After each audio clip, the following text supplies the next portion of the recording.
Chapter 66. Passing through the marketplace, we saw that feature of Honolulu under its most favorable auspices. That is, in the full glory of Saturday afternoon, which is a festive day with the natives. The native girls by twos and threes and parties of a dozen and sometimes in whole platoons and companies went cantering up and down the neighboring streets astride of fleet but homely horses, and with their gaudy riding habits streaming like banners behind them. Such a troop of free and easy riders in their natural home, the saddle, makes a gay and graceful spectacle.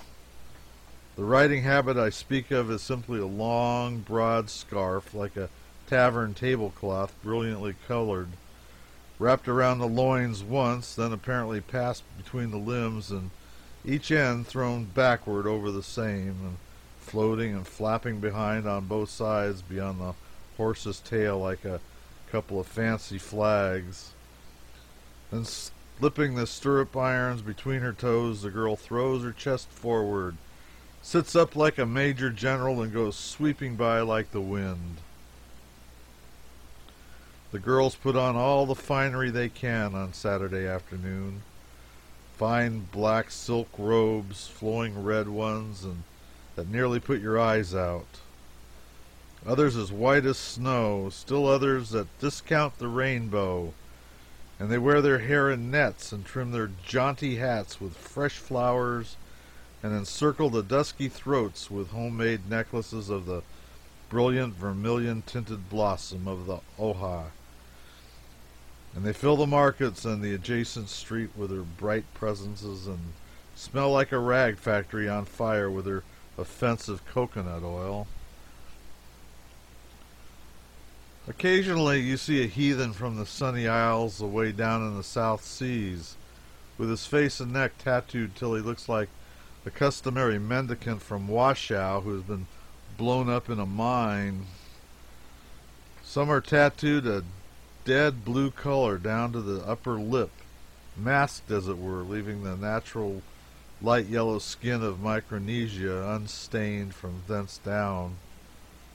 Some with broad marks drawn down from hair to neck on both sides of the face, and a strip of the original yellow skin 2 inches wide down the center. A gridiron with a spoke broken out. And some with the entire face discolored with a popular mortification tint, relieved only by 1 or 2 thin, wavy threads of natural yellow running across the face from ear to ear. Eyes twinkling out of this darkness from under the shadowy hat brims like stars in the dark of the moon. Moving among the stirring crowd, you come to the poi merchants, squatting in the shade on their hams in true native fashion and surrounded by purchasers. Sandwich Islanders always squat on their hams, and who knows but they may be the old original ham sandwiches. The thought is pregnant with interest.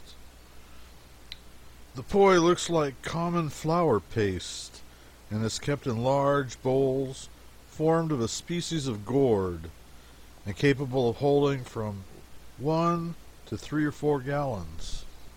Poi is the chief article of food among the natives and is prepared from the taro plant.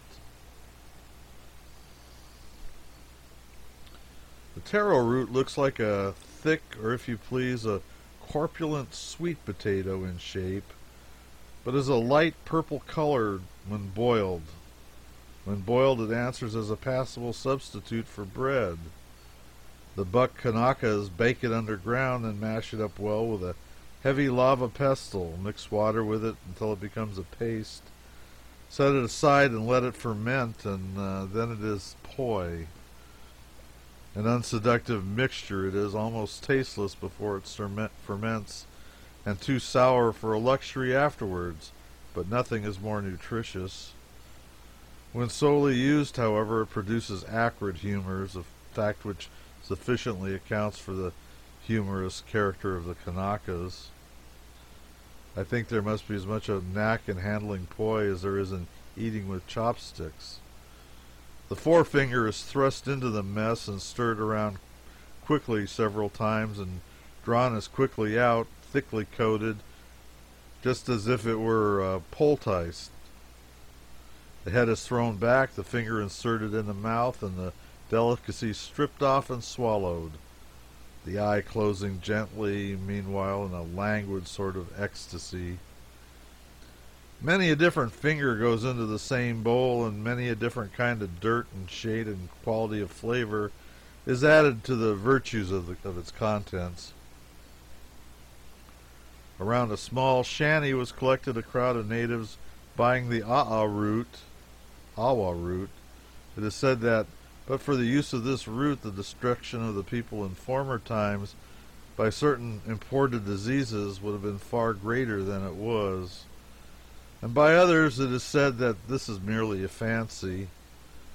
All agree that poi will rejuvenate a man who is used up and his vitality almost annihilated by hard drinking, and that in some kinds of diseases it will restore health after all medicines have failed. But all are not willing to allow to the the virtues claimed for it. The natives manufacture an intoxicating drink from it, which is fearful in its effects when persistently indulged in. It covers the body with dry, white scales, inflames the eyes, and causes premature decrepitude. Although the man before whose establishment we stopped has to pay a government license of $800 a year for the exclusive right to sell awa root. It is said that he makes a small fortune every 12 months, while saloon keepers who pay $1,000 a year for the privilege of retailing whiskey, etc., only make a bare living.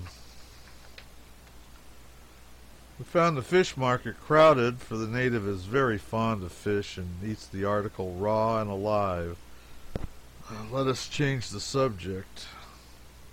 In old times here, Saturday was a grand gala day indeed. All the native population of the town forsook their labors, and those of the surrounding country journeyed to the city. Then the white folks had to stay indoors, for every street was so packed with charging cavaliers and cavalieresses that it was next to impossible to thread one's way through the cavalcade without getting crippled. At night they feasted, and the girls danced the lascivious hula hula, a dance that is said to exhibit the very perfection of educated notion of limb and arm, hand, head, and body, and that the exactest uniformity of movement and accuracy of time. It was performed by a circle of girls with no raiment on them to speak of, who went through an infinite variety of motions and figures without prompting, and yet so true was their time, and in such perfect concert did they move, that when they were placed in a straight line, hands, arms, bodies, limbs, and heads waved, swayed, gesticulated, bowed, stooped, whirled, squirmed, twisted, and undulated as if they were part and parcel of a single individual. And it was difficult to believe that they were not moved in a body by some exquisite piece of mechanism. Of late years, however, Saturday has lost most of its quondam gala features.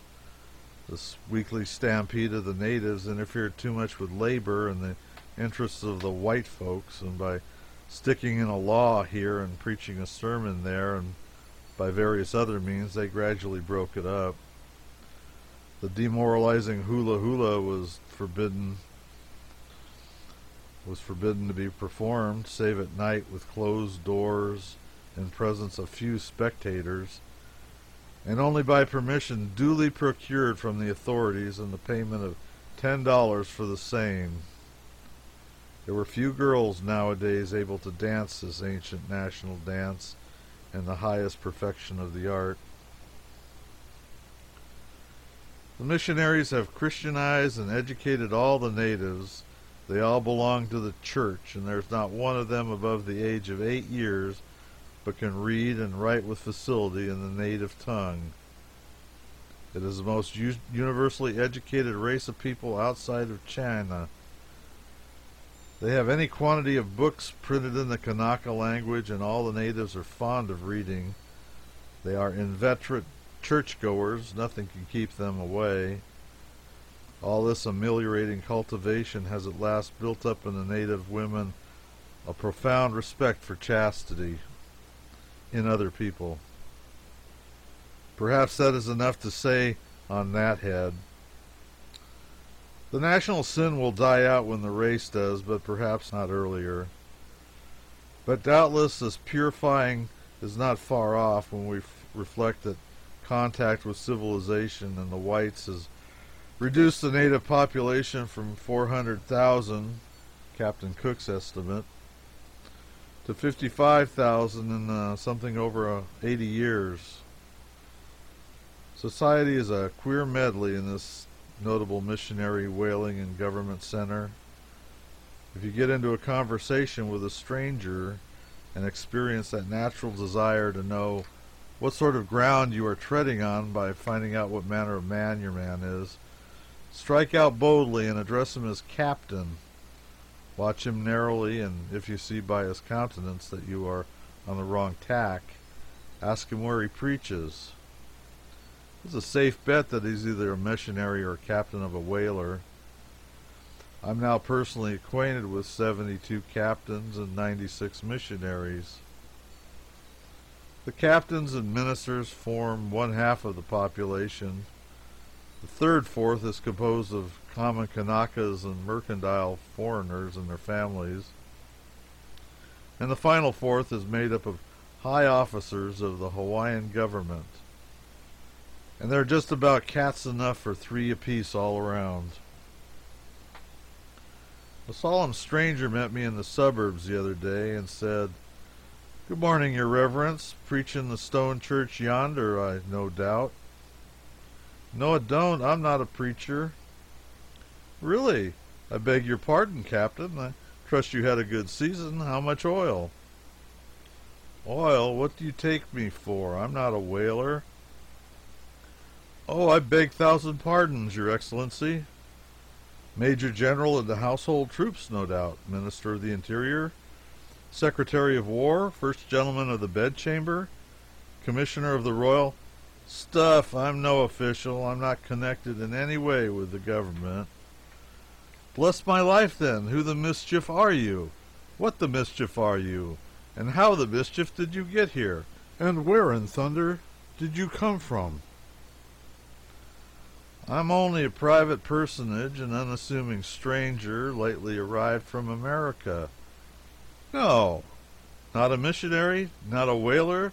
Not a member of His Majesty's government? Not even Secretary of the Navy? Ah, heaven! It is too blissful to be true. Alas, I do but dream, and yet that noble, honest countenance, those oblique, ingenious eyes, that massive head, incapable of anything. Your hand, give me your hand, bright waif. Excuse these tears. For 16 weary years I've yearned for a moment like this, and—" Here his feelings were too much for him, and he swooned away. I pitied this poor creature from the bottom of my heart, and was deeply moved. I shed a few tears on him, and kissed him for his mother. Then I took what small change he had and shoved.